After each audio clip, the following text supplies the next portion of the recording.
بسم الله الرحمن الرحيم كلنتي وعن ونكسنا خيارتا إيا صاحي بدا هوذا نقلا سعودو بيلكستو تشوكتان بسو دوادا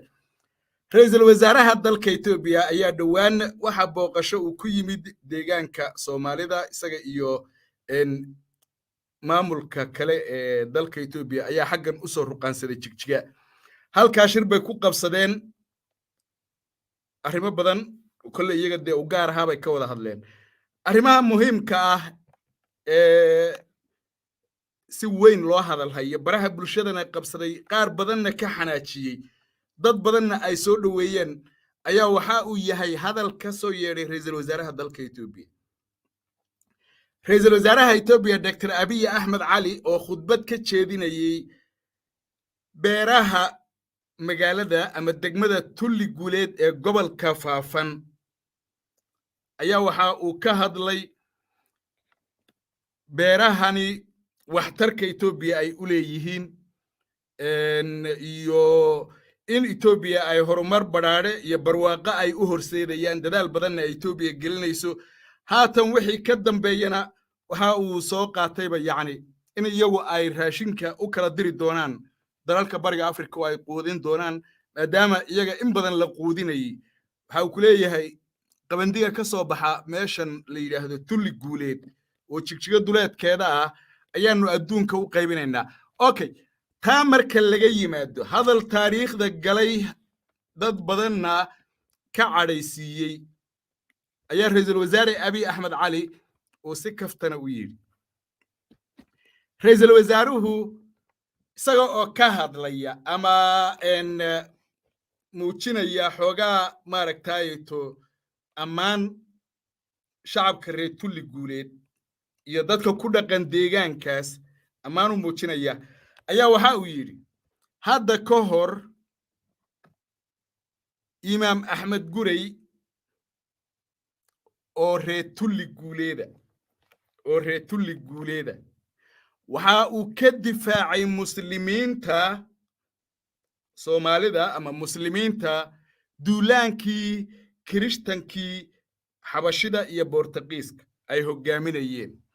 waa hadal weyn waa hadal aad iyo aad u miisaan culus waa hadal runtii gilgilay qulubta buuraleyda ama axmaarada oo ay si weyn u qoonsadeen waana waxyaabaha mar walba ay ka maaragtayto fogaadaan in la sheego jabkooda iyo maxaan ku yidhaahdaato waxyaalaha iyaga maaragtay taariikhdooda qaybta qallafsan ama qaybta wax iska celinta dadka iska celiyay in la sheega ma ay ogola laakiin weliba waxa uu muujiyey in yacni ayna ahayn iyaga ay Boortaqiis iyo caddaan iyo dad baas ay wateen sidaasi oo ay tahayna uu adhaxda ka jebiyey ninka lagu magacaabo Imaam Axmed Gurey marka waxa uu yidhi Imaam Axmed Gurey oo reer Tulli Guuleed waa dadku waxaan u malayn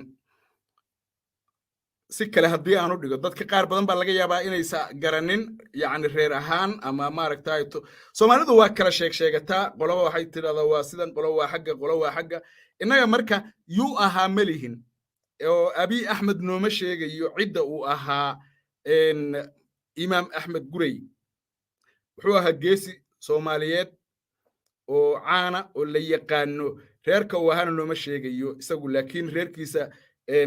waxa weeyaan muhiimadu waa inuu Soomaali ahaa laakiin isagu markan waxa weeye reer taariikhda Soomaalidana kule qiimo weyn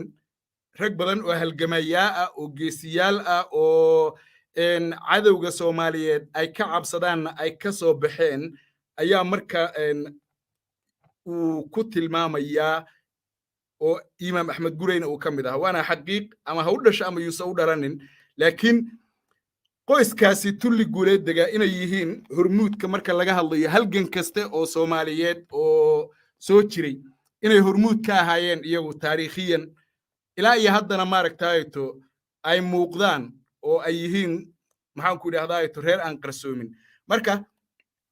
waa reerka la yidhaahda Geri Kombe oo rag badan oo caana oo maaragtayto ay ka dhasheen geesiyaal taariikhda Soomaalidana ku suntan Axmed Gureygaas ku dar marka waxa uu yiri Axmed Gurey Axmed Ibrahim Axmed Gurey oo reer tulli guuleeda oo gari koomba ah ayaa hadda ka hor muslimiintii soomaalida waxa uu ka difaacay gardarradii iyo duulaankii boortaqiiska kirishtankii boortaqiiska iyo xabashida ee duulaanka ahaa ayuu ka difaacay si la mida maanta annagana reer tulli guuleed ama tulli guuleed waxay naga difaacday yacni maxay naga difaacday gaajada iyo qabandidii ay reer galbeedku nagu kaalmayn jireen ee mar walba ay dhihi jireen waa idin quudinaa waxbaan idin siinaa sidii axmed gurey oo reer tulli guuleeda uu oga difaacay muslimiinta duulaankii kirishtankii isa soo bahaystay ee xabashi iyo boortaqiis ahaa oo kale ayaa maanta annagana tulli guuleed waa magaalo taariikh caan ku ahe ay nooga difaacday gaajadii iyo maxaanku idhaahdaa kuwii nagu manna sheegan jiray ee dhihi jiray qabandigaan idinka goosanaynaa maantana 50 milyan baa baahan haddana 10 baa baahan 20 baa ku darsantay kuwii dhihi jiray ee sidaa maaragtay noogu dulaysan jiray ayay maanta tulli guuleed naga difaacday oo qabandida tulli guuleed ayaa wax walba ku filan dibaddana waa u dhoofinaynaa hadalka sidaasi ayuu u dhigay ra'iisul wasaaraha dalka Itoobiya isagoo oo markaasi isagu aragtidiisa iyo maaragtay sida ay wax ugu muuqdaan cabiraya waxaa hadalkan marka si weyn uga cadhooday waa xabashida waanu ku talagalay baan filaya ra'iisul wasaare Abiy Ahmed Cali oo waa uu u bareeray in uu ka xanaajiyo sababtoo ah hadda wax wanaaga oo dhex yaalla isaga iyo xabashi ma jiraan faanana daaqadu kala baxay dagaaladii waa ka hadheen waa cadhoodeen waa maaragtay waa isciilkaambiyeen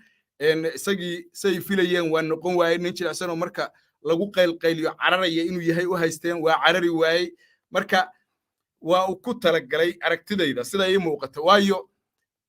waa telefishinka Itoobiya ayaa duubayay telefishinkana iyagaaba gacanta ku hayaba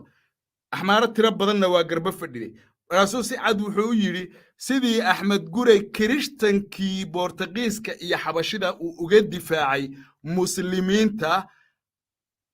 isaga oo reer tulli guuleeda ayay maantana tulli guuleed nooga difaacday gaajada iyo kuwii nagu maaragtay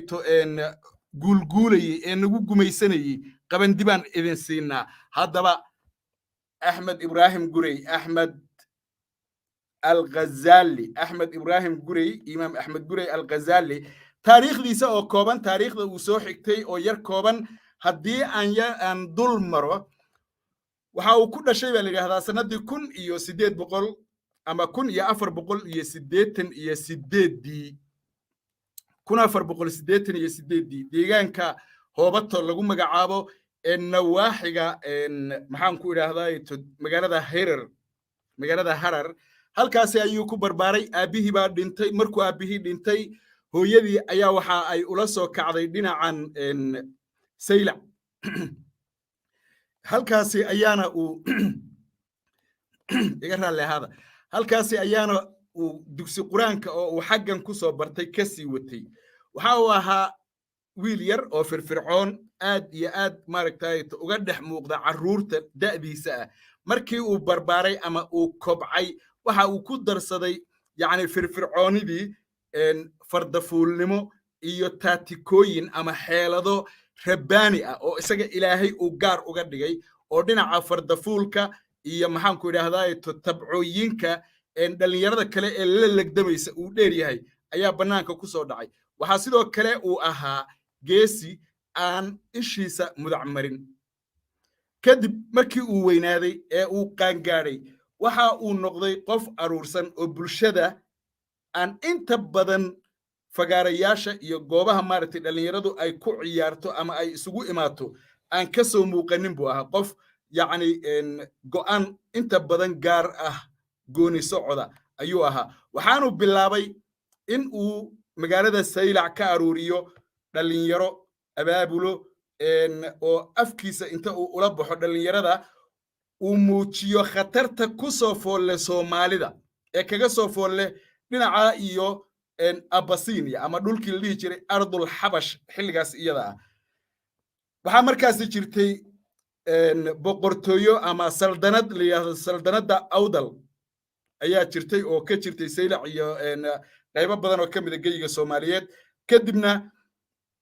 saldanadii ayaa uu qayb ka noqday oo uu ku biiray oo maaragtayto ciidankii uu ka dhex aruursaday mar walbana waxa uu muujinayay halista ku soo foolle haddaba imaam axmed ibraahim gureygan uu ku soo halqabsaday ra-iisul wasaare abiy axmed cali waxa uu bilaabay yacni